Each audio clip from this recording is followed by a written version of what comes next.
الله أكبر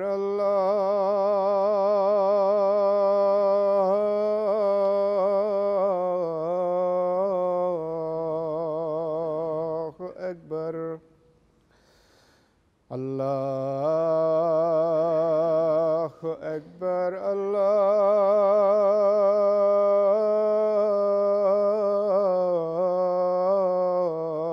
الله أكبر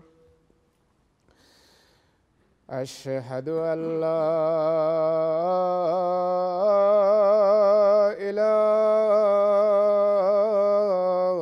إله إلا الله أشهد أن لا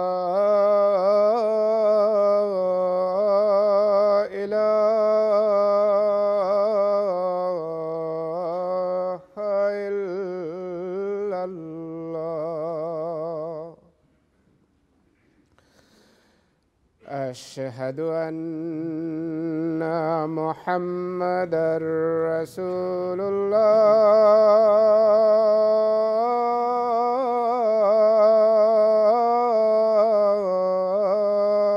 الله أشهد أن محمدًا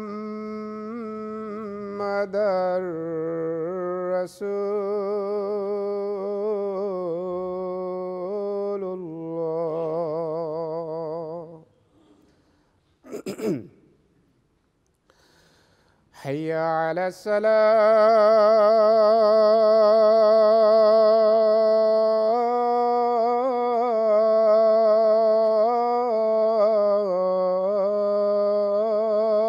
الصلاة حي على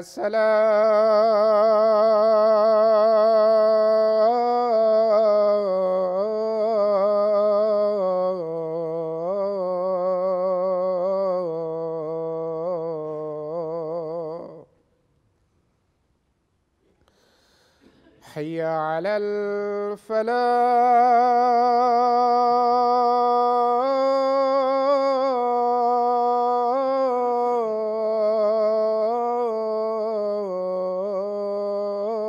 الفلاح حي على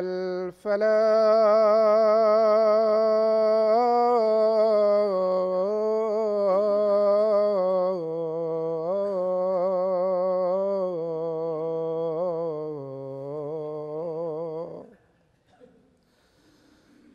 الله أكبر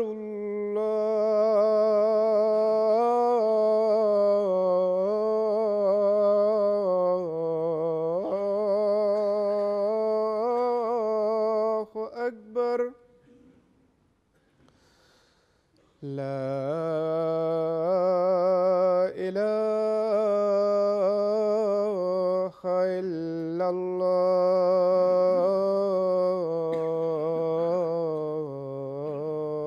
الله.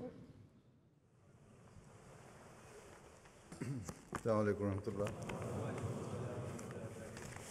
أشهد أن لا إله إلا الله وحده لا شريك له وأشهد أن محمدًا عبده ورسوله أما بعد فأعوذ بالله من الشيطان الرجيم بسم الله الرحمن الرحيم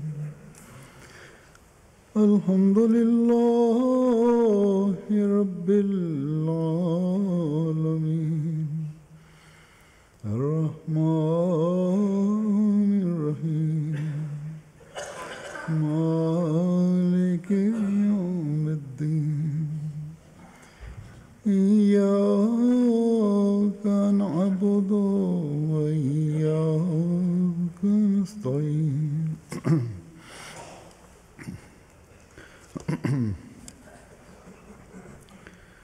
اهدنا الصراط المستقيم صراط الذين أنعمت عليهم غير المغضوب عليهم ولا الضالين.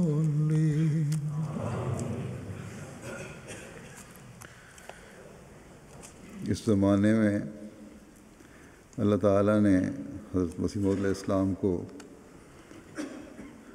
حضرت صلی اللہ علیہ وسلم کی غلامی میں تجدید دین کے لیے بھیجا. آپ نے ہمیں دین کی اصل کو، اس کی بنیاد کو، اس کی حقیقی تعلیم کو خوبصورت کر کے دکھایا اور بدعات اور غلط روایات کو دور کرنے کی نصیحت فرمائی. بس اس زمانے میں آپ حضرت صلی اللہ علیہ وسلم کی تعلیم اور اسوہ حسنہ کا حقیقی نمونہ ہے، اور اس لحاظ سے ہمارے لیے حضرت مسیح موعود علیہ السلام کا نمونہ بھی بشر راہ ہے. ہم خوش قسمت ہیں کہ ہمیں ہمارے بزرگ آباء اور صحابہ حضرت مسیح موعود علیہ السلام نے حضرت مسیح علیہ السلام کے بارے میں روایات پہنچائیں. پرانے احمدیوں میں سے بہت سے ایسے ہوں گے جنہوں نے اپنے بزرگوں سے بعض واقعات اور روایات حضرت مسیح موعود علیہ السلام کے بارے میں براہ راست سنی ہوں گی. جنہوں نے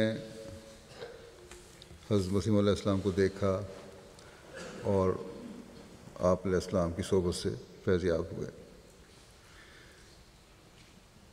تو بہرحال ان روایات کی اہمیت ایک جگہ حضرت مسلم موعود رضی اللہ عنہ نے بیان کی ہے، اور اپنے انداز کے مطابق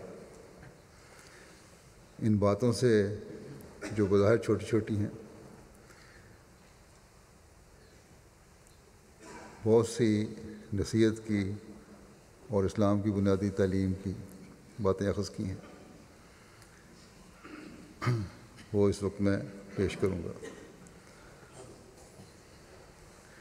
حضرت مسلم موعود رضی اللہ عنہ کے وقت میں بہت سے صحابہ موجود تھے، اس لیے آپ نے صحابہ کو ان دنوں میں توجہ بھی دلائی، نصیحت بھی کی، یا ان کے رشتہ داروں کو توجہ دلائی کہ یہ روایات جمع کریں، کیونکہ یہی چیزیں آئندہ آنے والی نسلوں کے لیے نصیحت اور حقیقی تعلیم اور بعض مسائل کا حل پیش کرنے والی ہوں گی.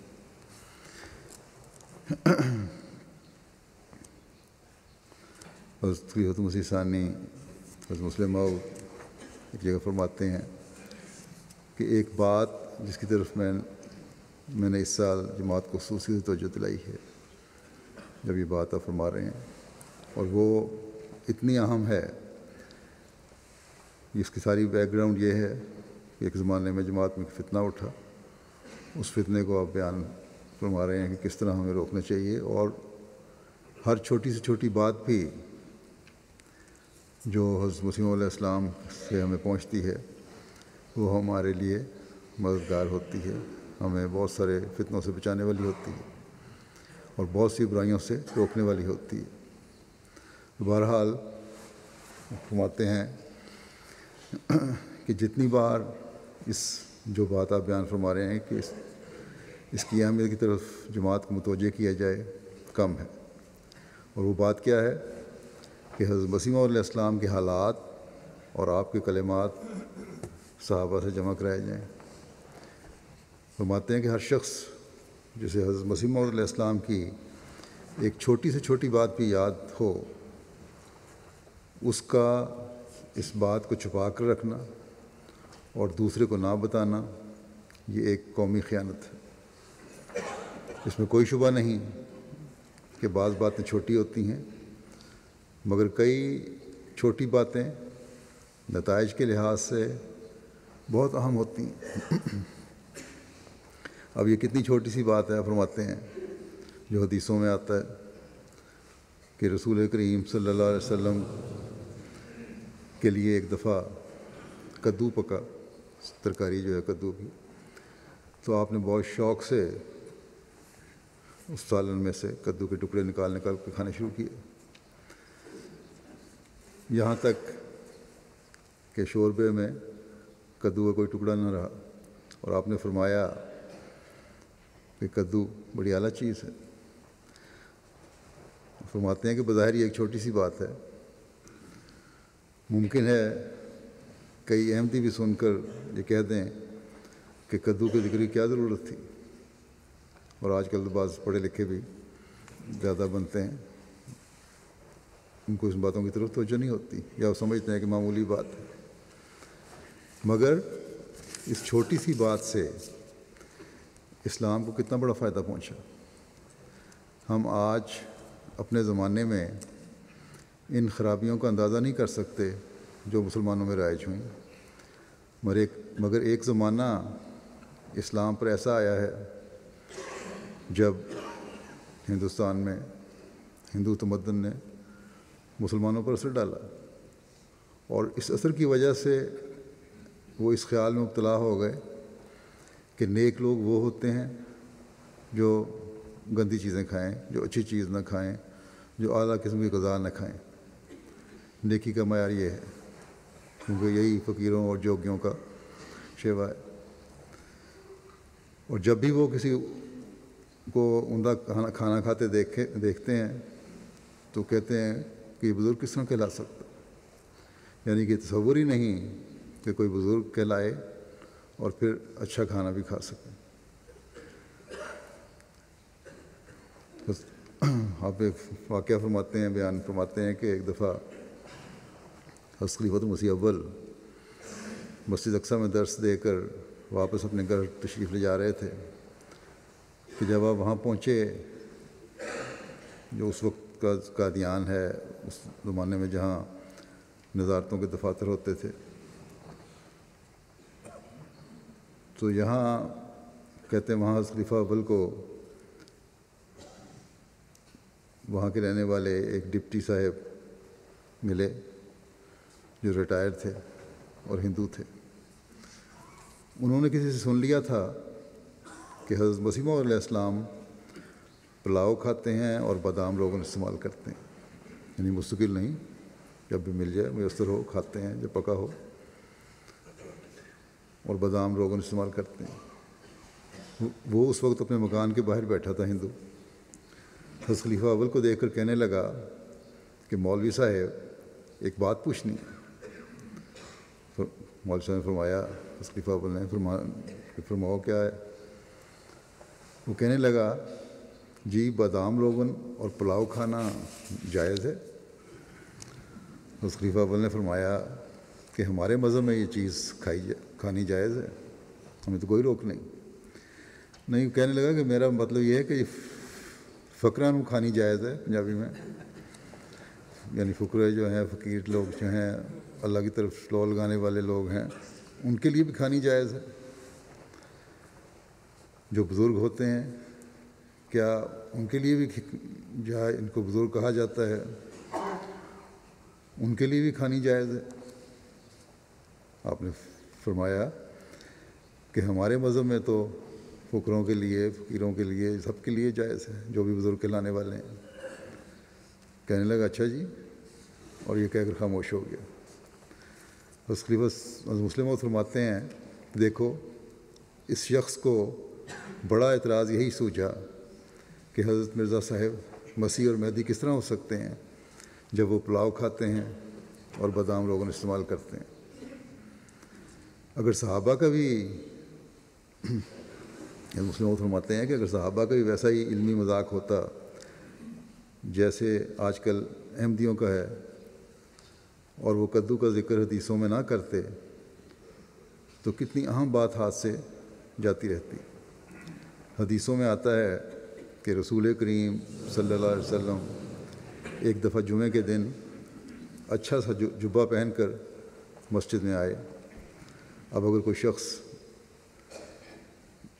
ایسا پیدا ہو جو یہ کہے کہ اچھے کپڑے نہ پہننا فقیروں کی علامت ہے، بزرگوں کی علامت ہے، نیکوں کی علامت ہے، تو ہم اسے اس حدیث کا حوالہ دے کر بتا سکتے ہیں کہ رسول کریم صلی اللہ علیہ وسلم جمعے کے دن نہایت تعہد سے صفائی کرتے اور اعلیٰ اور عمدہ لباس زیبتاً فرماتے تھے، بلکہ آپ صفائی کا اتنا تعہد رکھتے، اتنی پابندی فرماتے کہ بعض صوفیاء نے، جیسے شاہ ولی اللہ صاحب محدث دہلوی گزرے ہیں، یہ طریقہ اختیار کیا ہوا تھا کہ وہ ہر روز نیا جوڑا کپڑوں کا پہنتے تھے، خواہ وہ دھلا ہوا ہوتا اور خواہ بالکل نیا ہو۔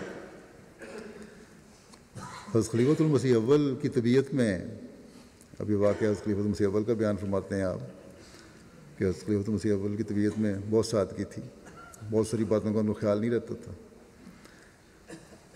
اور کام کی کثرت بھی رہتی تھی، اس لیے بعض دفعہ جمعے کے دن آپ کپڑے بدلنا یا غسل کرنا بھول جاتے تھے اور انہی کپڑوں میں جو آپ نے پہنے ہوئے ہوتے تھے جمعہ پڑھنے چلے جاتے تھے۔ اب یہ سادگی تھی، یہ کوئی اظہار نہیں تھا کہ ضرور کہ فقیروں کا لباس ہونا چاہیے ایسا، یا بزرگی کھلانے کے لیے ضروری ہے کہ لباس نہ بدلا جائے، بلکہ کام کی زیادتی کی وجہ سے خیال نہیں رہتا تھا۔ تو مسلم موعود فرماتے ہیں کہ میں نے جب آپ سے بخاری پڑھنی شروع کی تو ایک دن جب کہ میں بخاری کے لیے آپ کی طرف جا رہا تھا پڑھنے کے لیے، تو حضرت مسیح موعود علیہ السلام نے دیکھ لیا اور فرمایا کہاں جاتے ہو؟ میں نے عرض کیا کہ مولوی صاحب سے بخاری پڑھنے جا رہا ہوں۔ آپ نے فرمایا کہ ایک سوال میری طرف سے بھی مولوی صاحب سے کر دینا اور پوچھنا کہ کہیں بخاری میں یہ بھی آیا ہے کہ جمعے کے دن رسول کریم صلی اللہ علیہ وسلم غسل فرماتے اور نئے کپڑے پہنتے تھے۔ لیکن اب ہمارے زمانے میں صوفیت کے یہ معنی کر لیے گئے ہیں کہ انسان پراگندہ رہے، گویا اگر اس کا وزن بنایا جائے، حضرت مسلم فرماتے ہیں کہ اس بات کا اگر وزن بنایا جائے تو یوں بنے گا کہ جتنا گندا اتنا ہی خدا کا بندہ۔ حالانکہ انسان جتنا پراگندہ ہو اتنا ہی خدا تعالیٰ سے دور ہوتا ہے۔ اسی لیے ہماری شریعت نے بہت سے مواقع پر غسل واجب کیا ہے اور خوشبو لگانے کی ہدایت کی ہے اور بدبودار چیزیں کھا کر مجالس میں آنے کی ممانعت کی ہے، مسجد میں آنے کی ممانعت ہے۔ غرض رسول کریم صلی اللہ علیہ وسلم کے حالات زندگی سے دنیا فائدہ اٹھاتی چلی آئی اور اٹھاتی چلی جائے گی۔ حضرت مسیح موعود علیہ السلام کے حالات سے بھی دنیا فائدہ اٹھائے گی اور ہمارا فرض ہے کہ ہم ان کو جمع کر دیں۔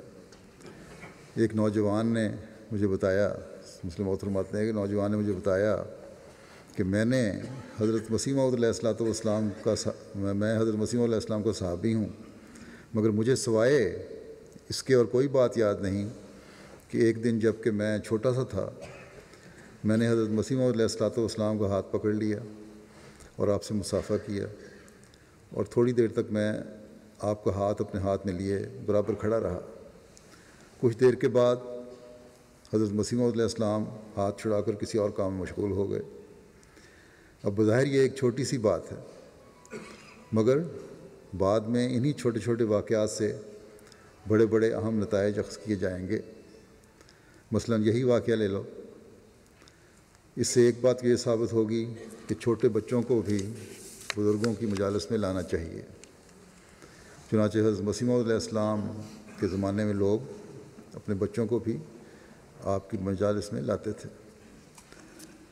ممکن ہے، آپ فرماتے ہیں کہ ممکن ہے کہ آئندہ کسی زمانے میں ایسے لوگ بھی پیدا ہو جائیں جو کہیں کہ بچوں کو بزرگوں کی مجالس میں لانے کا کیا فائدہ ہے۔ ان مجالس میں بڑوں کو شامل ہونا چاہیے صرف،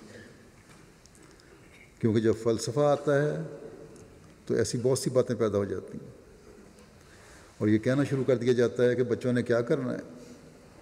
بس جب بھی ایسا خیال پیدا ہوگا، یہ روایت ان کے خیال کو باطل کر دے گی، اور پھر اس کی مزید تائید اس طرح ہو جائے گی کہ حدیثوں میں لکھا ہوا ہے کہ رسول کریم صلی اللہ علیہ وسلم کی مجالس میں بھی صحابہ اپنے بچوں کو لاتے تھے۔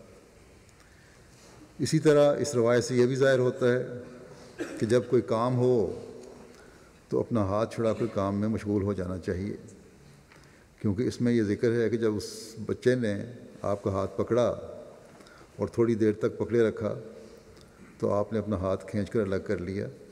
آج یہ بات معمولی دکھائی دیتی ہے، لیکن ممکن ہے کسی زمانے میں لوگ سمجھنے لگ جائیں کہ بزرگ وہ ہوتا ہے جس کا ہاتھ اگر کوئی پکڑے تو پھر وہ چھڑائے نہیں، بلکہ جب تک دوسرا اپنے ہاتھ میں اس کا ہاتھ یہ رکھے وہ خاموش کھڑا رہے۔ ایسے زمانے میں یہ روایت لوگوں کے خیال کی تردید کر سکتی ہے اور بتا سکتی ہے کہ یہ لغو کام ہے۔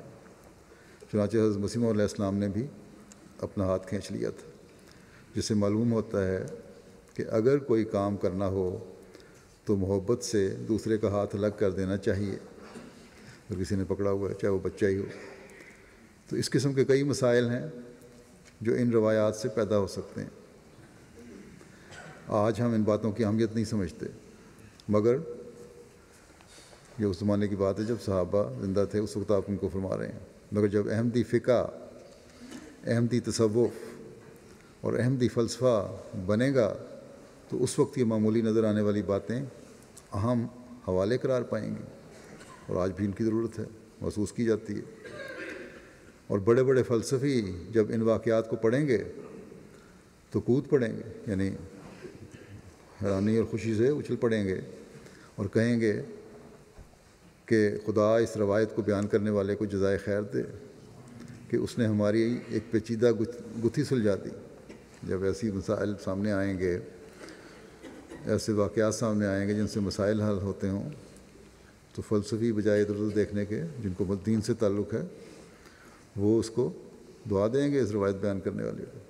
پھر آپ فرماتے ہیں یہ ایسا ہی واقعہ ہے جیسے ہم حدیثوں میں پڑھتے ہیں کہ رسول کریم صلی اللہ علیہ وسلم ایک دفعہ سجدے میں گئے تو حضرت حسن رضی اللہ عنہ جو اس وقت چھوٹے بچے تھے آپ کی گردن پر لاتیں لٹکا کر بیٹھ گئے، اور رسول کریم صلی اللہ علیہ وسلم نے اس وقت تک سر نہ اٹھایا جب تک کہ وہ خود بخود الگ نہ ہو گئے۔ اب اگر اس قسم کی حرکت کرے تو ممکن ہے بعض لوگ اسے بے دین قرار دے دیں اور کہیں کہ اسے خدا کی بات کا خیال نہیں، اپنے بچے کے احساسات کا خیال ہے۔ مگر ایسا شخص جب بھی یہ واقعہ پڑھے گا اسے تسلیم کرنا پڑے گا کہ اس کا خیال غلط ہے، اور وہ چپ کر جائے گا، کیونکہ حضرت صلی اللہ علیہ وسلم کی مثال سامنے ہے۔ گو ایسے لوگ بھی ہو سکتے ہیں جو پھر بھی خاموش نہ رہ سکیں۔ چنانچہ ایک پٹھان کا قصہ ہے، کہتے ہیں کہ اس نے قدوری میں پڑھا، ایک کتاب ہے واقعات کی، کہ حرکت صغیرہ سے نماز ٹوٹ جاتی ہے۔ اس قسم کی حرکتیں جو ہوتی ہیں، کوئی چھوٹی حرکت بھی ہو اور اس نماز ٹوٹ جاتی ہے۔ اس کے بعد وہ حدیث پڑھنے لگا، یہ واقعہ پڑھنے کے بعد پھر اس نے حدیث پڑھی، اور اس میں یہ حدیث آ گئی کہ رسول کریم صلی اللہ علیہ وسلم نے ایک دفعہ جب نماز پڑھی تو اپنے ایک بچے کو اٹھا لیا، جب رکوع اور سجدہ میں جاتے تو اسے اتار دیتے، اور جب کھڑے ہوتے تو پھر اٹھا لیتے۔ وہ حدیث پڑھتے ہی کہنے لگا کہ اس طرح تو محمد صلی اللہ علیہ وسلم کی نماز ٹوٹ گئی۔ تو قدوری میں لکھا ہے، کیونکہ قدوری میں لکھا ہے کہ حرکت صغیرہ سے نماز ٹوٹ جاتی ہے۔ گویا شریعت بنانے والا کنز یا قدوری کا مصنف تھا، رسول کریم صلی اللہ علیہ وسلم نہیں تھے ان کے نزدیک۔ تو ایسے لوگ بھی ہو سکتے ہیں جو باوجود واضح مسئلے کے اسے ماننے سے انکار کر دیں، مگر ایسے لوگ بہت کم ہوتے ہیں. بس اس بات کی ہرگز پرواہ نہیں کرنی چاہیے. ان کو نصیحت کرتے ہوئے فرماتے ہیں کہ تمہیں حضرت مسیح موعود علیہ السلام کی جس بات کا علم ہے وہ چھوٹی سی ہے، بلکہ خواہ کسی قدر چھوٹی بات ہو بتا دینی چاہیے. خواہ اتنی ہی بات ہو کہ میں نے دیکھا حضرت مسیح موعود علیہ السلام چلتے چلتے گھاس پر بیٹھ گئے، کیونکہ ان باتوں سے بھی بعد میں اہم نتائج اخذ کیے جائیں گے. مسلم موعود فرماتے ہیں کہ مجھے یاد ہے کہ حضرت مسیح موعود علیہ السلام ایک دفعہ بعض دوستوں سمیت باغ میں گئے اور آپ نے فرمایا آؤ بے دانہ کھائیں. وہ شہتوت کی ایک قسم ہے. چنانچہ بعض دوستوں نے چادر بچھائی اور آپ نے درخت چڑھوائے اور پھر سب ایک جگہ بیٹھ گئے اور انہوں نے بے دانہ کھایا. اب کئی لوگ بعد میں ایسے آئیں گے جو کہیں گے کہ نیکی اور تصوف یہی ہے کہ طیب چیزیں نہ کھائی جائیں. ایسے آدمیوں کو ہم بتا سکتے ہیں کہ تمہاری یہ بات بالکل غلط ہے. حضرت مسیح موعود علیہ السلام نے تو بے دانہ جھڑوا کر کھایا تھا. یا بعد میں جب بڑے بڑے متکبر حاکم آئیں گے اور وہ دوسروں کے ساتھ اکٹھے بیٹھ کر کچھ کھانے میں حد تک محسوس کریں گے تو ان کے سامنے ہم یہ پیش کر سکیں گے کہ حضرت مسیح موعود علیہ السلام تو بے تکلفی کے ساتھ اپنے دوستوں سے مل کر کھایا پیا کرتے تھے. تم کون ہو جو اس میں اپنی حد تک محسوس کرتے ہو؟ تو بعض باتیں گو چھوٹی ہوتی ہیں مگر ان سے آئندہ زمانوں میں بڑے اہم مذہبی، سیاسی اور تمدنی مسائل حل ہوتے ہیں. بس جن دوستوں کو آپ فرماتے ہیں کہ حضرت مسیح علیہ السلام کی شکل دیکھنے یا آپ کی صحبت میں بیٹھنے کا موقع ملا ہو، انہیں چاہیے کہ وہ ہر بات خوب خواہ وہ چھوٹی ہو یا بڑی لکھ کر محفوظ کر دیں.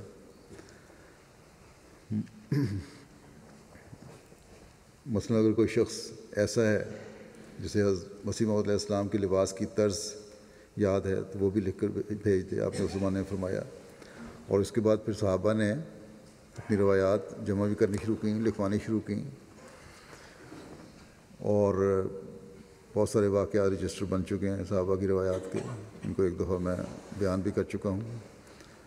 اب یہ نئے سرے سے ان کو پہلے تو ہاتھ سے لکھے گئے تھے، کمپوز کو کیے جا رہے ہیں تاکہ اگر کتابی صورت میں شائع کرنے ہوں تو شائع بھی ہو جائیں. اور بہت سارے ایسے ہیں بعض دفعہ جن کے بعض حوالے اگر تضاد نہیں تو دوسرے حوالوں سے بعض دفعہ پوری طرح ملتے نہیں، یا حضرت مسیح علیہ السلام کی بعض اور روایات زیادہ واضح ہیں ان کی روایات کی نسبت، تو ان کو چھوڑا بھی گیا ہے نئے کمپوز کرتے وقت. لیکن چھوٹی چھوٹی باتیں بہت ساری سامنے آ جاتی ہیں ان سے. بعض کمپوز کرنے والے ہمارے علماء بھی ایسے ہیں جو بعض باتوں کو سفارش کر کے بھجوا دیتے ہیں کہ ان کو رکھنے کی ضرورت نہیں، اس سے تو یہ اثر پڑ سکتا ہے اور وہ اثر پڑ سکتا ہے. جب میں خود ان کو پڑھتا ہوں تو کئی روایات میں نے دیکھی ہیں کہ بلا وجہ کی احتیاط ہے ان علماء کی، اور روایات کو آنا چاہیے. تو بہرحال یہ روایات جمع ہو رہی ہیں، انشاءاللہ تعالی جماعت کے سامنے پیش بھی ہو جائیں گی کسی وقت میں. تو مسلم موعود فرماتے ہیں کہ ان روایات سے ایک فائدہ یہ ہوگا کہ اگر آئندہ کسی زمانے میں ایسے لوگ پیدا ہو جائیں جو کہیں، مثلا ایک اور چھوٹی سی بات ہے کہ ننگے سر رہنا چاہیے، تو ان کے خیالات کا ازالہ ہو سکے. اس میں کوئی شبہ نہیں کہ رسول کریم صلی اللہ علیہ وسلم کی حدیثیں موجود ہیں. اب ایک چھوٹی سی بات ننگے سر رہنا بھی ہے، ہم لوگ پڑھتے ہیں نمازیں وغیرہ ننگے سر بعض دفعہ پڑھ لیتے ہیں، تو ان روایات سے اس طرف بھی توجہ ہو جاتی ہے، کیونکہ بہت سارے واقعات ایسے بھی ہیں جس میں مسجد کے آداب، نماز کے آداب، بڑی مجالس میں بیٹھنے کے آداب کا ذکر ہوتا ہے.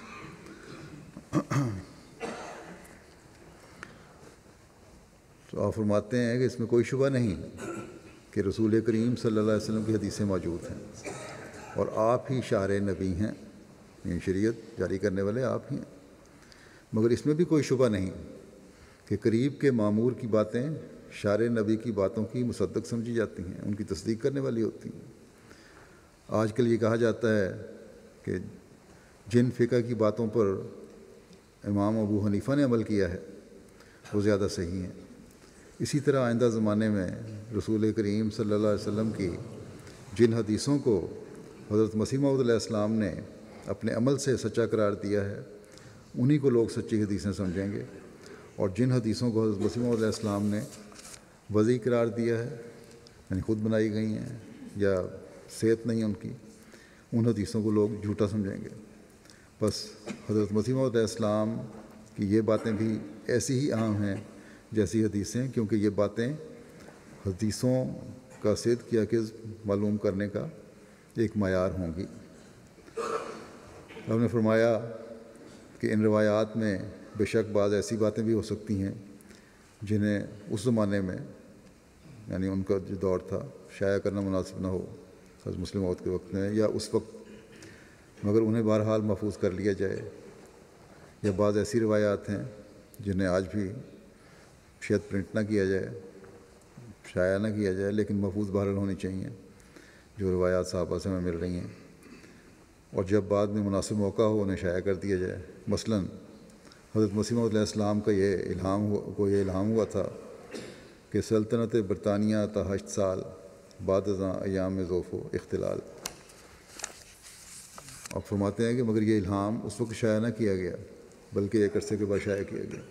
اب اس میں بعض یہ بھی کہتے ہیں کہ ملکہ وکٹوریہ کی وفات کے بعد کا ذکر ہے اس میں، اس کے بعد اور بھی پہلو لیے جا سکتے ہیں۔ آہستہ آہستہ پھر جو دنیا میں جس طرح پھیلی ہوئی تھی سلطنت برطانیہ پھر کمزور بھی ہوتی چلی گئی، اور اس کمزوری کے یہ نہیں کہ ایک دم ہو گئی بلکہ ایک وقت اور عرصہ لگتا ہے، تو اس کے آثار شروع ہو گئے۔ تو بہرحال جو بھی تھا یہ ایک الہام تھا جو مختلف اس کی توجیہیں کی جا سکتی ہیں۔ تو آپ فرماتے ہیں کہ ایسے واقعات کو ریکارڈ میں لے آیا جائے مگر شائع اس وقت کیا جائے جب خطرے کا وقت گزر جائے۔ آپ فرماتے ہیں کہ میں سمجھتا ہوں کہ ابھی وقت ہے کہ اس کام کو مکمل کر لیا جائے۔ اللہ کے فضل سے جیسے میں نے کہا ان روایات کو صحیح رنگ میں مکمل کرنے کی کوشش کی جا رہی ہے۔ اسی ضمن میں آپ فرماتے ہیں کہ امام بخاری کی آج دنیا میں کتنی بڑی عزت ہے، مگر عزت اس لیے ہے کہ انہوں نے دوسروں سے روایات جمع کی ہیں۔ اس لیے جو صحابہ کی اولاد ہے اگر ان کے پاس روایات ہوں تو ان کو بھی آگے دینا چاہیے۔ اگر ان کی صحت باقی روایات سے ثابت ہو گئی تو ان کو اس میں شامل بھی کیا جا سکتا ہے۔ بعض ہو سکتا ہے کہ بعض روایات مکمل رجسٹرز میں نہ آئی ہوں اور صحابہ کے خاندانوں میں یہ روایات چل رہی ہوں تو وہ لکھ کے بھجوا سکتے ہیں، کیونکہ آپ نے یہ بھی فرمایا اور یہ صحیح بھی ہے، حقیقت ہے کہ یہ روایات بیان کرنے والوں کے لیے ایک زمانے میں دعائیں کی جائیں گی کہ اللہ تعالیٰ ان کو جزا دے، کیونکہ انہوں نے بہت سارے مسائل حل کر دیے۔ آپ فرماتے ہیں کہ میں نے دیکھا ہے کہ قدرتی طور پر ایسے مواقع پر خود دعا کے لیے جوش پیدا ہو جاتا ہے۔ اپنا ایک واقعہ بیان فرماتے ہیں مسلم موعود کہ میں کل ہی کلید قرآن سے میں ایک حوالہ نکالنے لگا، آیت نکالنی تھی، تو مجھے خیال پیدا ہوا کہ آیت دیر سے ملے گی، مگر اس کلید قرآن سے مجھے فوراً آیت مل گئی، جس پر میں نے دیکھا کہ غیر لاشعوری طور پر کہتے ہیں میں نے 2-3 منٹ نہایت خلوص سے اس کے مرتب کرنے والے کے لیے دعا کرتا رہا کہ اللہ تعالیٰ اس کے مدارج بلند کرے، کہ اس کی محنت کی وجہ سے آج مجھے یہ آیت مل گئی ہے۔ اب یہ بڑی آسان ہو گئی ہیں چیزیں، اب تو لٹریچر کمپیوٹر پہ مل جاتا ہے، آج کل تو اور بھی زیادہ آسانیاں پیدا ہو گئی ہیں۔ تو جنہوں نے ان پروگراموں کو بنا کر کمپیوٹر میں ڈالا ہے ان کے لیے بھی دعائیں ہوتی ہیں۔ حضرت مسیح موعود علیہ السلام کی تو ہر بات ہی علمی پہلو لیے ہوئے ہے جو ہمارے لیے ضروری ہے، اور عملی تربیت کے لیے بھی ضروری ہے، کیونکہ اس میں تربیت کے بہت سارے پہلو نکل آتے ہیں۔ قرآن کریم کی آیات کی وضاحت ہو جاتی ہے، احادیث کی وضاحت ہو جاتی ہے،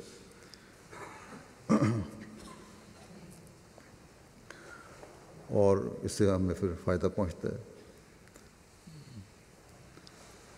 جو بھی احمدی اس کو سنے گا کسی بھی ذریعے سے سنے گا وہ فائدہ اٹھائے گا اور پھر یقیناً ان کو جمع کرنے والوں کے لیے دعائیں بھی کرے گا. بس یہ ایک بڑی اہم چیز ہے جو بعض دفعہ انسان اس پہ پوری توجہ نہیں دیتا. مجھے یاد ہے جب میں نے صحابہ کے ذکر شروع کیا تھا تو کچھ لوگوں نے اپنے جو صحابہ کی اولاد میں سے ہیں خاندانی طور پہ جو ان کے خاندانوں میں روایات چل رہی ہیں وہ بھجوائی تھیں. تو ان کو چاہیے یہ روایات باقاعدہ دیکھ کر یہ دفتر جو ہے اشاعت میں بھجوا دیں, وکالت اشاعت میں, تاکہ وہ پھر وکالت تصنیف میں ایڈیشن وکالت تصنیف میں پھر اگر انہوں نے بھیجنی ہوں گی تو جو متعلقہ کمیٹی بنی ہوئی ہے روایات کی وہ ان کو بھجوا دیں گے. ایک واقعہ اور میں اس وقت بیان کرتا ہوں جو آج بھی بعض سوال اٹھانے والوں کو جواب ہے. حضرت مسیح موعود علیہ السلام کو ابتدا سے ہی اسلام کی ترقی کی ایک تڑپ تھی اور چاہتے تھے کہ مسلمان اپنی اپنی حالت درست کریں, اور عملی حالت درست کرنے کے لیے سب سے ضروری چیز جو ہے وہ اللہ تعالیٰ کی عبادت کی طرف توجہ دینا ہے, نمازیں پڑھنا ہے. اس لیے آپ نے قادیان کے رہنے والے جو مسلمان تھے ان کے لیے ایک انضام فرمایا کہ وہ مسجد میں آ کر نماز پڑھا کریں. اسی واقعے کا ذکر کرتے ہوئے حضرت مسلم موعود فرماتے ہیں غیر احمدیوں کو یہ جواب دیتے ہوئے جو کہا کرتے تھے اس وقت بھی الزام لگاتے تھے اور آج بھی الزام لگاتے ہیں کہ احمدی مسلمان نہیں ہے, نعوذ باللہ نئی شریعت لے آئے حضرت مسیح موعود علیہ السلام, تو ان کو جواب دے رہے ہیں حضرت مسلم موعود کے حضرت مرزا صاحب یعنی مسیح موعود علیہ السلام نے سلسلہ احمدیہ کے قیام سے پہلے یہاں کے لوگوں کی یہ حالت دیکھ کر کہ وہ نماز کی طرف توجہ نہیں کرتے, خود آدمی بھیج کر ان کو مسجد میں بلوانا شروع کیا. اب مسلمانوں کی اعتراض کرنے والے تو ہیں لیکن آج بھی اور ہمیشہ سے یہ اکثریت کی حالت ہے کہ نماز کی طرف توجہ کم ہے. تو لوگوں کو بلوانا شروع کیا آدمی بھیج کر, تو انہوں نے یہ عذر کرنا شروع کر دیا لوگوں نے, کیونکہ زیادہ تر ذمہ دار پیشہ تھے, غریب لوگ تھے, کہ نمازیں پڑھنا عمراء کا کام ہے, امیروں کا کام ہے, ہمارا نہیں. ہم غریب لوگ کمائیں یا نمازیں پڑھیں, مزدوری کریں یا نمازیں پڑھتے رہیں 5 وقت. تو آپ نے پھر یہ انتظام کیا, کہتے ہیں کہ نہ کریں گے تو بھوکے رہیں گے. اس پر حضرت مسیح علیہ السلام نے یہ انتظام کیا کہ ٹھیک ہے تم نماز پڑھنے آیا کرو, 1 وقت تک کھانا تمہیں مل جایا کرے گا.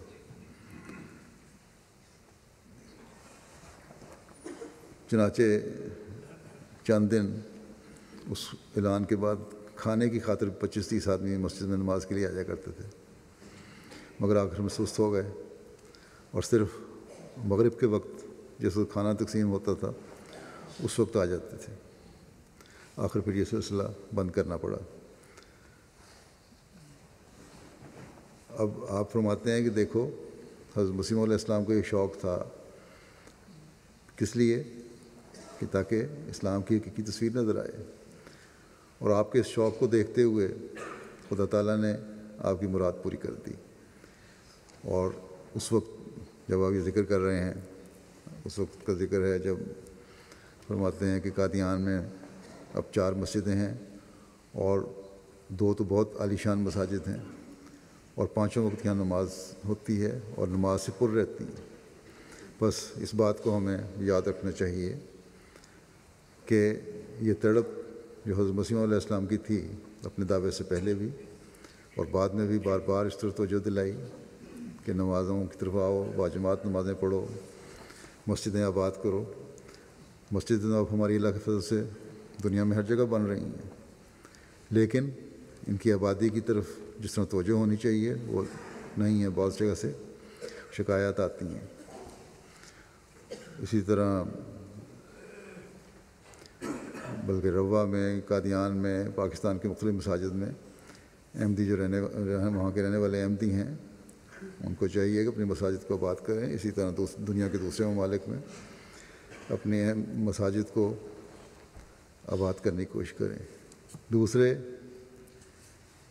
اس بات کا بھی جواب یہاں مل جاتا ہے، اس اعتراض کا بھی. بعض لوگ کہہ دیتے ہیں، لکھتے ہیں مجھے بھی، کہ مساجد میں لانے کے لیے، نوجوانوں کو لانے کے لیے وہاں انہوں نے کھیلوں کا انتظام کر دیا ہے کہ لڑکے شام کو آئیں اور کھیلیں، اور گویا کہ کھیل کا لالچ دے کر نماز پڑھائی جاتی ہے. تو یہ تو کوئی ایسی بات نہیں. اسی طرح بعض لوگ کہتے ہیں کہ بعض فنکشنز پہ کھانے کے انتظامات ہوتے ہیں، تو لوگ فنکشن پہ آتے ہیں یا نمازیں پڑھنے کے لیے آتے ہیں تو اس لیے کہ کھانا کھاتے ہیں. یہ تو ایک بدظنی ہے جو بعض لوگ کرتے ہیں. لیکن بہرحال مساجد کے ساتھ جہاں ہال بنائے گئے یا بعض مربیان مبلغین جو خود نوجوان ہیں اور کھیلنے والے ہیں، انہوں نے گراؤنڈز میں کھیلنا شروع کیا، نوجوانوں کو اکٹھا کرنا شروع کیا. اس سے ایک فائدہ تو بہرحال ہو رہا ہے کہ مساجد اس وجہ سے کم از کم 1-2 نمازوں کے لیے اس نوجوانوں کی توجہ بھی پیدا ہوتی ہے اور مساجد آباد ہوتی ہیں. اس لیے یہ کہنا کہ یہ کوئی جرم ہے کہ مساجد کے ساتھ کھیلوں کے ہال کیوں بنا لیے گئے، یا مساجد میں لانے کے لیے، بعض فنکشنوں پہ لانے کے لیے کھانے کے انتظام کیوں کیے گئے، یہ غلط اعتراض ہے اور حضرت مسیح علیہ السلام کے عمل سے ثابت ہے کہ اس طرح ہو سکتا ہے اور ہونے میں کوئی حرج نہیں. اب نمازوں کے بعد میں 2 جنازہ غائب بھی پڑھاؤں گا. جو ایک الحاج یعقوب بابنگ صاحب افغانہ کا ہے، جو 30 اگست 2015 کو انتقال کر گئے. انا للہ و انا الیہ راجعون. ایک اندازے کے مطابق ان کی عمر 100 سال سے زیادہ تھی. ان کا تعلق گھانا کے وسطی ریجن سے تھا، اور آپ کے دادا جو تھے یہ عیسائی تھے، لیکن انہوں نے دوسری شادی کر لی. جب دوسری شادی کر لی تو پریسبیٹیرین چرچ نے ان کو چرچ سے نکال دیا. پھر انہوں نے اس بات پر اسلام قبول کر لیا اور معاہد بن کے اللہ تعالیٰ کی عبادت شروع کر دی. پھر ان کے دادا نے، الحاج یعقوب صاحب کے دادا نے، ان کا نام ابراہیم اودوکو تھا، حج پر جانے کے لیے پیسے جمع کیے. بعد میں یہ احمدی بھی ہو گئے. جب وہ پیسے جمع کیے اس زمانے میں یہ احمدی تھے. جب وہ سالٹ پونڈ پہنچے تو وہاں مشنری انچارج نے انہیں تحریک کی کہ آج کل ہیڈ کوارٹر کی تعمیر ہو رہی ہے، اس کے لیے ہم چندہ جمع کر رہے ہیں. تو انہوں نے وہ رقم جو جمع کی تھی وہ مسجد کی تعمیر اور ہیڈ کوارٹر کی تعمیر کے لیے دے دی. اور اس کے بعد اللہ تعالیٰ نے ان کو اتنی زندگی دی کہ لمبے عرصے کے بعد انہوں نے پھر اپنے پوتے کو اپنے خرچ پر حج کروایا. الحاج یعقوب صاحب بھی بہت مخلص اور محنتی اور قربانی کی روح رکھنے والے تھے. جب مولوی عبدالوہاب آدم صاحب امیر منتخب ہوئے ہیں گھانا کے، حضرت خلیفۃ مسیح ثانی ثالث نے ان کو بھیجوایا وہاں، تو گھانا مشن کی تبلیغ کو تیز کرنے کی ہدایت بھی فرمائی تھی آپ نے. تو الحاج یعقوب صاحب نے اس وقت داعیان اللہ کے لیے ایک گاڑی پیش کی، اور اس کے ذریعے سے جس کے اوپر لکھا ہوتا تھا احمدیہ مسلم پریچر ایسوسیشن، اور پھر انہوں نے اس کے ذریعے سے بہت سارے تبلیغی پروگرام کیے.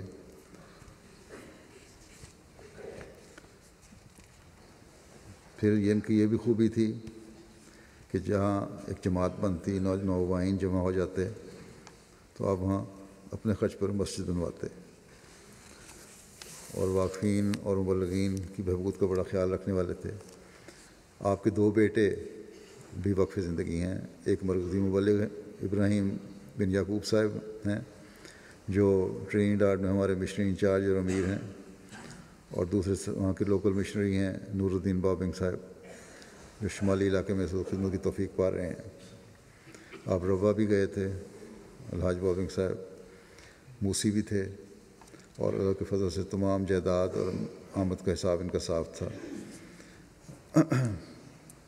جب میں گھانا میں تھا اس وقت میں نے دیکھا ہے بڑے پرجوش داعی اللہ تھے، اور ہر وقت تیار رہتے تھے، اور خوش مزاجی بھی ان میں تھی، اور بالکل اور اس کے ساتھ ہی عاجزی بھی بے انتہا تھی۔ اللہ تعالیٰ ان کے درجات بلند فرمائے، اور ان کی اولاد کو بھی اور ان کی نسلوں میں بھی ان کی نیکیاں جاری رکھنے کی توفیق عطا فرمائے۔ دوسرا جنازہ ہوگا، یہ ہمارے دیرینہ خادم سلسلہ مکرم مولانا فضل اللہ بشیر صاحب ہیں، جو کسی وجہ سے ان کا جنازہ نہیں پڑھا جا سکا تھا، دفتری غلط فہمی کی وجہ سے۔ 3 اگست کو ان کی وفات ہوئی تھی 97 سال کی عمر میں۔ انا للہ و انا الیہ راجعون۔ 1918 میں یہ پیدا ہوئے مکرم چودھری کرم اللہ سر چیمہ کے گھر میں، اور مولوی صاحب نے 24 نومبر 1944 کو زندگی وقف کی۔ 3 جون 1946 میں قادیان پہنچے، اور باقاعدہ ان کی ریٹائرمنٹ 1978 میں ہوئی، لیکن 1993 تک آپ ری امپلائی ہوتے رہے، جماعتی خدمات باقاعدہ کارکن کی حیثیت سے انجام دیتے رہے، لیکن اس کے بعد بھی تا دم آخر رضاکارانہ طور پر بہت سارا کام کیا انہوں نے جماعت کا، خاص طور پر پروف ریڈنگ وغیرہ کا کام۔ یہ کہتے ہیں کہ لکھتے ہیں کہ ان کے والد کرم اللہ صاحب نے 1898 میں حضرت اقدس مسیح علیہ السلام کی بیعت کی تھی، اور پھر 1 سال کے بعد ان کے دادا نے چودھری جلال الدین صاحب نے بیعت کی۔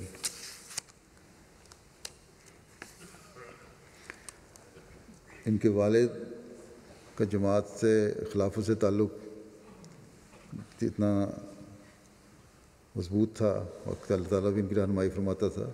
جب حضرت خلیفہ مسیح اول کا وصال ہوا تو فوری طور پر حضرت مسیح علیہ السلام کے وصال کے بعد حضرت خلیفہ اول کی فوری طور پر انہوں نے بیعت کی، اور حضرت خلیفہ اول کے وصال کے بعد فوری طور پر انہوں نے خلافت ثانیہ کی بیعت کی، بلکہ ان کو خواب میں دکھایا گیا تھا کہ حضرت خلیفہ مسیح ثانی آئندہ خلیفہ ہیں۔ ان کی وصیت تھی، اور انہوں نے 1/8 کی وصیت کی ہوئی تھی۔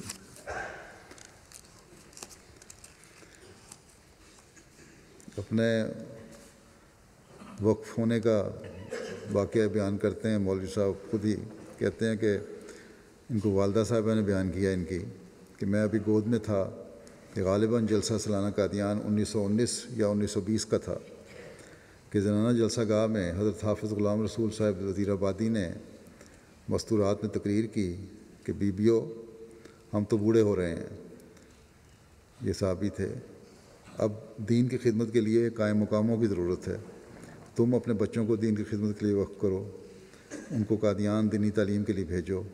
اس تقریر کے دوران والدہ صاحبہ نے اللہ تعالیٰ سے وعدہ کیا اور دعا کی کہ یہ بچہ فضل الہی خدا کی راہ میں وقف کروں گی۔ چنانچہ 1931 میں جب آپ نے مڈل میں داخل ہوئے تو آپ کے والد صاحب نے آپ کو والدہ کے اس عہد کے متعلق بتایا اور کہا کہ اگر تم دنیاوی تعلیم جاری رکھنا چاہتے ہو تو میں تمہیں بعد میں جب تعلیم حاصل کر لو تو اتنی میری پوزیشن ہے کہ تحصیلدار لگوا سکتا ہوں، جو اس زمانے میں بڑا اعزاز تھا، لیکن آپ نے فوراً کہا کہ میں قادیان دارالعلوم جاؤں گا وقف کر کے۔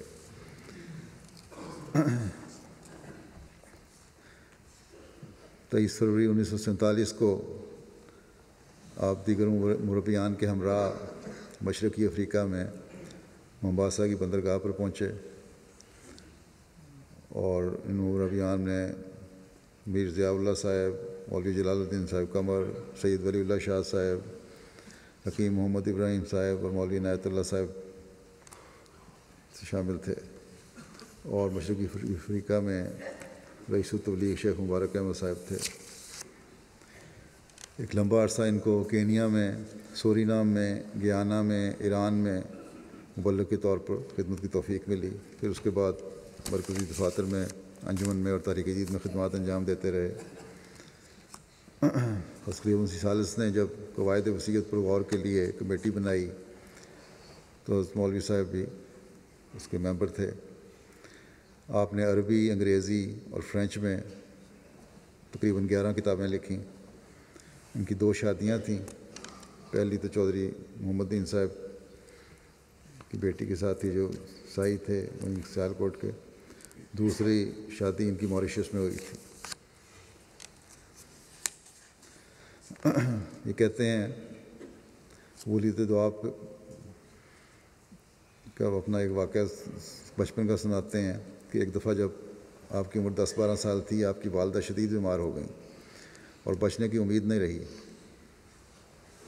آپ اس تصور سے کہ والدہ فوت ہو جائیں گی، کہتے ہیں میرا دل بیٹھ گیا۔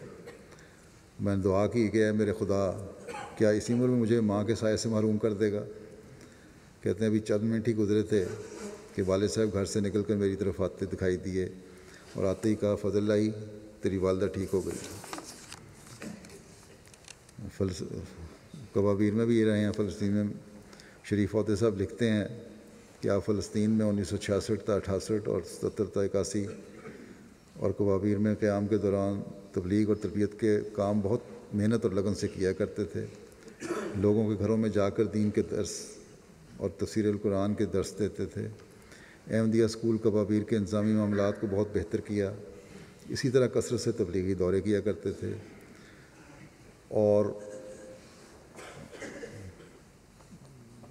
مختلف جگہوں پر جا کر جماعتی لیفلیٹس اور تقسیم کیا کرتے تھے۔ کہتے ہیں میں چھوٹا تھا، ان کے ساتھ تبلیغی دوروں پہ جایا کرتا تھا اور ان سے بہت کچھ سیکھا۔ مرحوم بہت محنت کرنے والے اور دین کی خدمت کرنے میں ایک مثال تھے۔ حضرت مسیح موعود علیہ السلام کا الہام انت الشیخ المسیح الذی لا یضاع وقتو کی ہمیشہ پیش نظر رکھتے تھے اور کبھی اپنا وقت ضائع نہیں کرتے تھے۔ وہاں ایک مجلہ بھی آپ نے البشرا شائع کیا اور بہت خود اسی پر کام کرتے تھے، خود ہی اس کی کمپوزنگ کرنا، اس کی لکھنا، چھاپنا، یہ سارا کچھ آپ کے سپرد تھا۔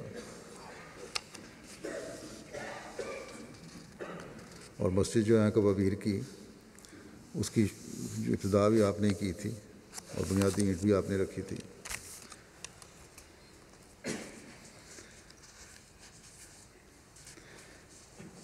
ایک دفعہ آپ نے بتایا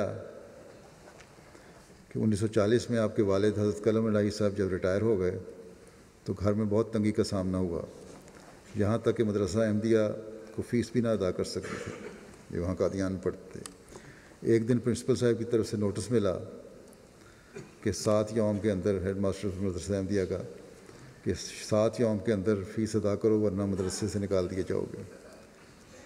اس پر آپ نے مدرسہ جانا چھوڑ دیا۔ کچھ دن کے بعد حضرت مرزا ناصر احمد صاحب خلیفہ مسیح ثالث نے بلایا کہ مدرسے کیوں نہیں آ رہے؟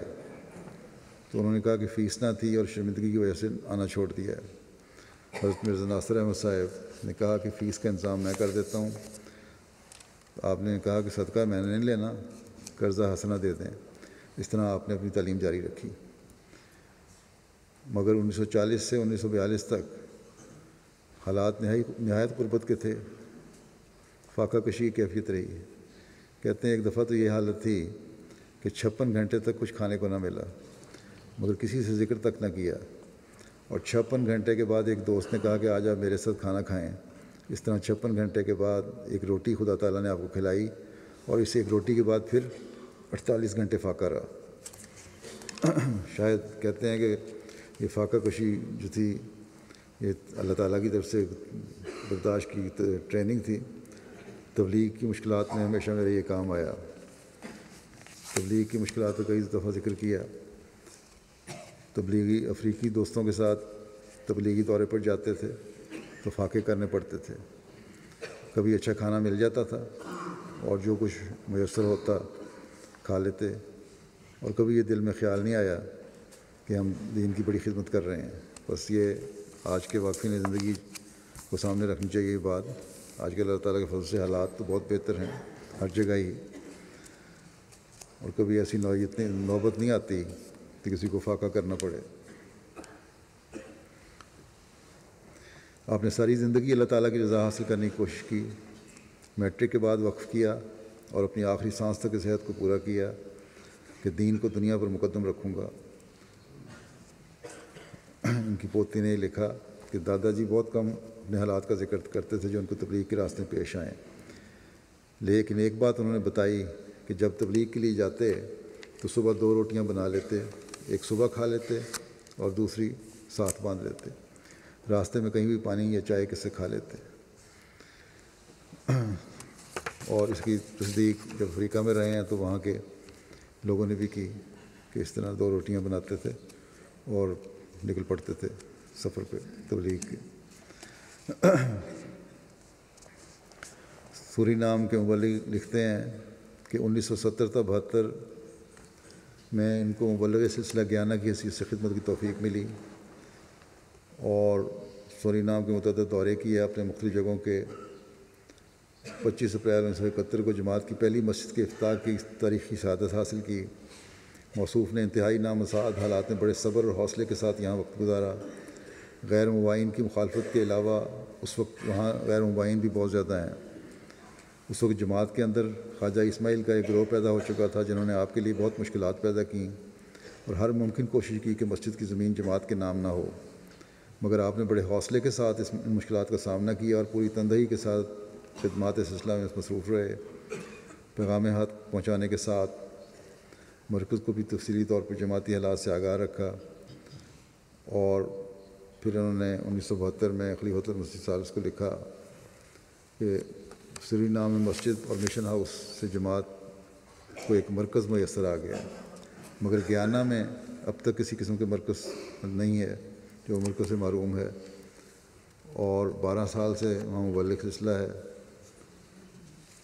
جس کی وجہ سے میرے دل میں بڑی تڑپ ہوتی ہے کہ وہاں بھی مسجد بنے. موریشس میں جب رہے ہیں تو وہاں کے مبلغ انچارج لکھتے ہیں بڑے خاص حالات میں ان کی وہاں تقرری ہوئی تھی. 1954 میں جب مکرم بشیر الدین عبید اللہ صاحب کو بعض لوگوں نے بات ماننے سے انکار کر دیا، جماعت وہاں 2 حصوں میں بٹ گئی.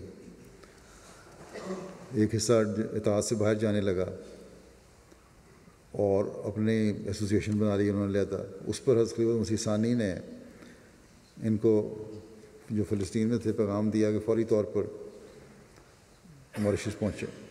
اب موریشس پہنچے تو آپ کے خلاف امیگریشن میں شکایت کر دی گئی، لیکن کیونکہ ان کے پاس برٹش نیشنلٹی تھی اس لیے بہرحال حکومت کو ان کو اجازت دینی پڑی ملک میں داخل ہونے کی. انہوں نے بڑی حکمت سے حالات کا جائزہ لیا اور پھر بڑے طریقے سے مسجد پہ جو مخالفین تو نہیں، جو منافقین نے قبضہ کیا ہوا تھا یا مرتدین نے قبضہ کیا ہوا تھا، اس کو بڑی حکمت سے آپ مسجد میں گئے اور وہاں نمازیں پڑھانی شروع کیں، اور آہستہ آہستہ جماعت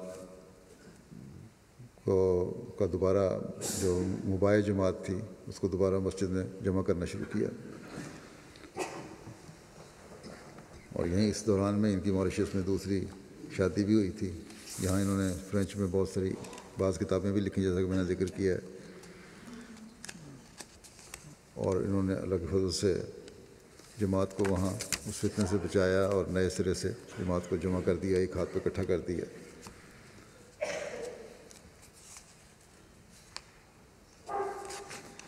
جمعے پر جانے کے لیے مسجد مبارک میں جمعہ پڑھنے کی ان کی بڑی خواہش ہوتی تھی، اور جس وقت انہوں نے کہا ہوا تھا کہ مجھے لے جایا کرو اپنی کار پہ، بڑھاپے میں بھی اس کا انتظار کرتے تھے، اس لیے کہ اس کو تکلیف نہ ہو، انتظار نہ کرنا پڑے۔ اپنے گھر کے دروازے کے باہر ہی کرسی بچھا کر بیٹھ جاتے تھے تاکہ جب بھی وہ آئیں فوری طور پر ان کے ساتھ جا سکیں۔ غریبوں کی مدد کرتے تھے جو بھی ان کی توفیق تھی۔ ایک دفعہ ایک غریب نے لکھا کہ آپ میرے بچے کا تعلیمی خرچ بھجواتے ہیں، اس دفعہ اس کو کچھ زیادہ رقم کی ضرورت ہے تو زیادہ پیسے بھجوا دیں، منی آرڈر۔ کبھی گھر میں کسی سے ذکر نہیں کیا، اتفاق سے ان کی بہو کے ہاتھ ایک خط لگا، اس سے پتہ لگے گا کہ یہ چپ کے خاموشی سے غریبوں کی مدد کیا کرتے تھے۔ ان کی بہو کہتی ہیں کہ میں نے ان سے کہا کوئی واقعہ سنائیں بات باہر تبلیغ کا، تو کہتے ہیں ایک واقعہ میں تمہیں آج سنا دیتا ہوں۔ کہنے لگے کہ میرا یہ معمول تھا کہ ہر روز نماز فجر کے بعد تھوڑا تھوڑا اندھیرا ہوتا تھا کہ میں تبلیغ کے لیے نکل جاتا تھا اور اس طرح شام کو واپس آتا تھا۔ ایک دن جب میں شام کو گھر واپس آیا تو دیکھا کہ بہت سے لوگ میرے گھر کے باہر جمع ہیں۔ میں پریشان ہوا کہ اللہ خیر کرے، یہ لوگ میرے انتظار میں کیوں کھڑے ہیں؟ اتنے میں دور سے ہی انہوں نے کہنا شروع کر دیا کہ مولانا صاحب مبارک ہو، مبارک ہو۔ میں نے پوچھا کس بات کی مبارک؟ تو لوگوں نے بتایا کہ آج صبح جب آپ گئے ہیں تو ایک شیر آپ اکٹھے پیدل چل رہے تھے، یا تو شیر آپ کے آگے چلتا تھا اور آپ شیر کے پیچھے ہوتے تھے، یا پھر آپ آگے چل رہے ہوتے تھے اور شیر آپ کے پیچھے پیچھے چل رہا ہوتا تھا، لیکن خدا نے آپ کو سلامت رکھا۔ اس بات کی ہم مبارکباد دے رہے ہیں۔ کہتے ہیں بہت سارے لوگوں نے جنگل میں اس طرح دیکھا اپنے کام کرتے ہوئے۔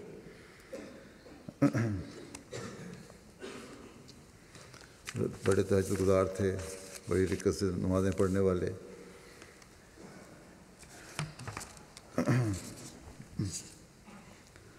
اور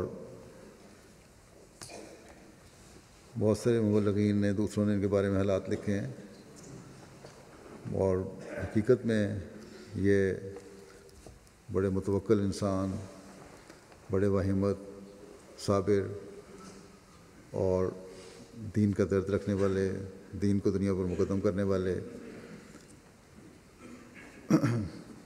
جو بھی واقعات بیان ہوئے چند ایک، ان میں کوئی مبالغہ نہیں ہے۔ خلافت سے بھی ان کا بے انتہا تعلق تھا۔ اللہ تعالیٰ ان کے درجات بلند کرے اور ان کی اولاد کو بھی نیکیوں پر قائم رکھے۔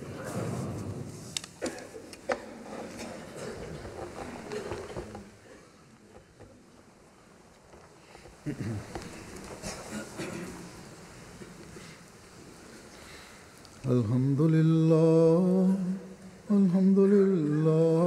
نحمده ونستعینه ونستغفره ونؤمن به ونتوکل علیہ ونعوذ باللہ من شرور انفسنا ومن سیئات اعمالنا من يهده الله فلا مضل له ومن يضلل فلا هادي له ونشهد أن لا إله إلا الله ونشهد أن محمدا عبده ورسوله عباد الله رحمكم الله إن الله يأمر بالعدل والإحسان وإيتاء ذي القربى